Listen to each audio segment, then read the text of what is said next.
নমস্কার বন্ধুরা, আমি আবার চলে আসলাম নতুন ভিডিও নিয়ে, নতুন ব্লগ নিয়ে। তোমরা কেমন আছো? নিশ্চয়ই ভালো আছো। তো আমার ব্লগে তোমাদেরকে স্বাগত জানাই। আজকের এপিসোডটা হলো, সামনেই আসছে শিবরাত্রি পুজো। তো শিবরাত্রি পুজো 15 ফেব্রুয়ারি না 16 ফেব্রুয়ারি জেনে নিই শুভ সময়। তার সাথে আমরা শুনে নেব শিবরাত্রির পুজো তারিখ। তার সাথে আমরা শুনে নেব যে শিবরাত্রি পুজোর 4 ঘন্টা পুজোর সময়, শিবরাত্রির পুজোর মুহূর্ত, শিবরাত্রির পুজোর পদ্ধতি, আর শিবরাত্রি এই বিশেষ প্রতিকার কারণ কি কি প্রতিকার আপনারা করবেন। আরো শুনে নেব যে শিবরাত্রি 2026-এ নিষিদ্ধকাল কি, শিবরাত্রি ব্রতর নিয়ম। তো চলো বন্ধুরা, এপিসোডটা তোমরা পুরোটাই শুনে নাও। ফাল্গুন মাসে শিবরাত্রি হল হিন্দুদের অন্যতম সেরা উৎসব। পঞ্জিকা অনুসারে প্রতি বছর ফাল্গুন মাসে কৃষ্ণপক্ষে চতুর্দশী তিথিতে এই উৎসব পালিত হয়। বিশ্বাস করা হয় যে শিবরাত্রিতে ভগবান শিব আবির্ভূত হয়েছিলেন। তাছাড়া এটি বিশ্বাস করা হয় যে এই দিনে ভগবান শিব ও দেবী পার্বতী বিবাহ হয়েছিল।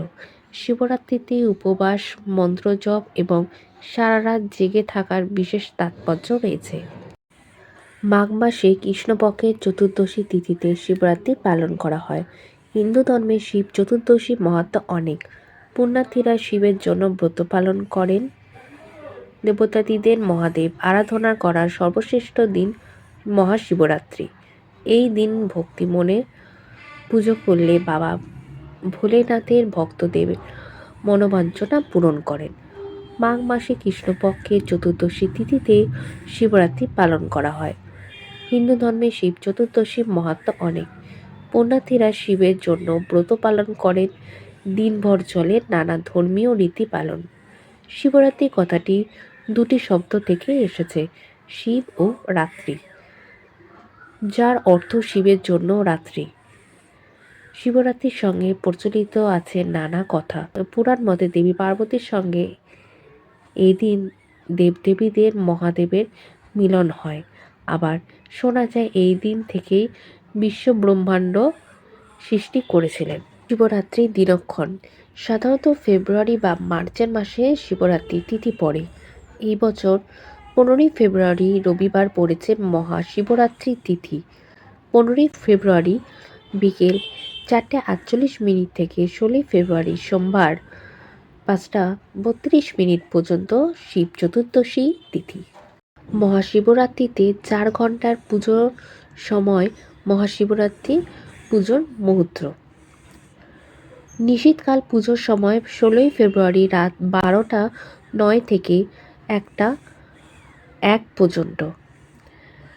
প্রথম পর্বে পুজোর সময় 15 ফেব্রুয়ারি সন্ধ্যা 6:11 থেকে রাত 9:23 পর্যন্ত। দ্বিতীয় পর্বে পুজোর সময় 15 ফেব্রুয়ারি রাত 9:23 থেকে 16 ফেব্রুয়ারি রাত 12:35 পর্যন্ত। তৃতীয় পর্বে পুজোর সময় হবে 16 ফেব্রুয়ারি দুপুর 12:35 থেকে ভোর 3:37 পর্যন্ত। চতুর্থ পর্বের পুজোর সময় হবে 16 ফেব্রুয়ারি ভোর 3:47 থেকে 6:69 পর্যন্ত।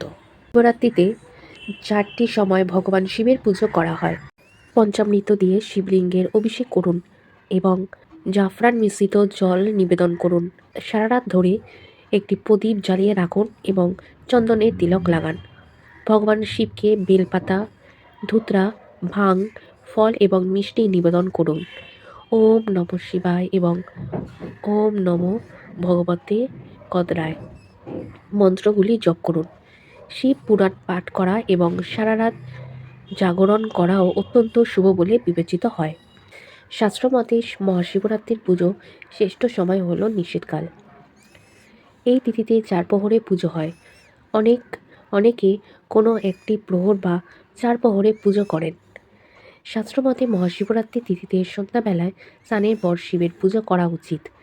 বিশ্বাস অনুযায়ী ব্রত পালনে পুণ্য ফল লাভের জন্য সূর্যোদয় থেকে শুরু করে চতুর্দশী তিথি অস্ত হওয়ার মধ্যকার সময় পর্যন্ত ব্রত সমাপ্ত করা উচিত। আবার কোনো কোনো ধারণা অনুযায়ী চতুর্দশী তিথি সমাপ্ত হওয়ার পর ব্রতভঙ্গ করা শ্রেয়।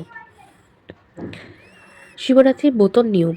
শিবরাত্রি ব্রত পালন করার আগেই দিন সংযম করতে হয়। এই দিন সিদ্ধ চালের ভাত এবং আমিষ খেতে নেই। আতপ চালের সিদ্ধ ভাত খাওয়ার নিয়ম এদিন। এছাড়াও কেউ চাইলে ময়দার তৈরি খাবারও খেতে পারেন, তবে সন্দক লবণ দিয়ে রান্না করতে হয়। এই দিন সাধারণত লবণ একদমই খেতে নেই। প্রথম দিন উপোস করে নিষ্ঠা করে কিছু নিয়ম মানলে ভক্তের মনোবাঞ্ছনা পূরণ করেন দেবাদেব।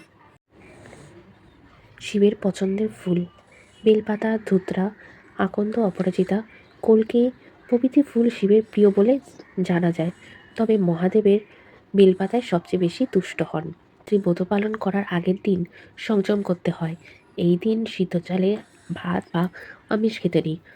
আতপ চালে সিদ্ধ ভাত খাওয়াই নিয়ম এদিন। এছাড়াও কেউ চাইলে ময়দার তৈরি খাবারও খেতে পারেন, তবে সন্দক লবণ দিয়ে রান্না করতে হয়। এই দিন সাধারণত লবণ একদমই খেতে নেই। ব্রতর দিন উপোস করে নিষ্ঠা করে কিছু নিয়ম মানলে ভক্ত মনোবাঞ্ছনা পূরণ করেন দেবাদিদেব। মহাশিবরাত্রিতে এই বিশেষ প্রতিকারগুলি করা খুবই ভালো। মহাশিবরাত্রির রাতে কোনো শিব মন্দিরে যান এবং নির্ধারিত পুজো করুন এবং শিবলিঙ্গের কাছে একটি ঘি প্রদীপ জ্বালান। বিশ্বাস করা হয় যে এতে আর্থিক সমস্যা দূর হবে।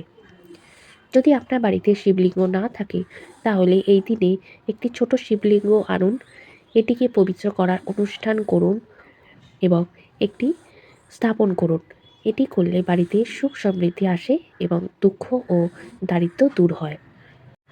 তাহলে বন্ধুরা, এই এপিসোড থেকে তোমরা পুরোটাই শুনে নিলে যে শিবরাত্রি কখন পড়েছে, শিবরাত্রি ব্রত পালনের নিয়ম, শিবরাত্রি করার পদ্ধতি, শিবরাত্রিতে শিবের প্রিয় ফুল কী, আর কি কি প্রতিকার করা উচিত, কি কি খাওয়া উচিত আর কি খাবেন না। তাও আমার এই ভিডিওর মধ্যে সবই দেওয়া আছে। তো বন্ধুরা, আমার ভিডিওটা যদি তোমাদের পছন্দ হয়ে থাকে ভিডিওটাকে একটা লাইক করে দেবে আর কমেন্ট করে নিশ্চয়ই জানাবে, আর ভিডিওটাকে একটু শেয়ার করে দেবে। নতুন ভিডিও নিয়ে খুব তাড়াতাড়ি তোমাদের সাথে দেখা হচ্ছে। ভালো থাকবেন, সুস্থ থাকবেন। নমস্কার।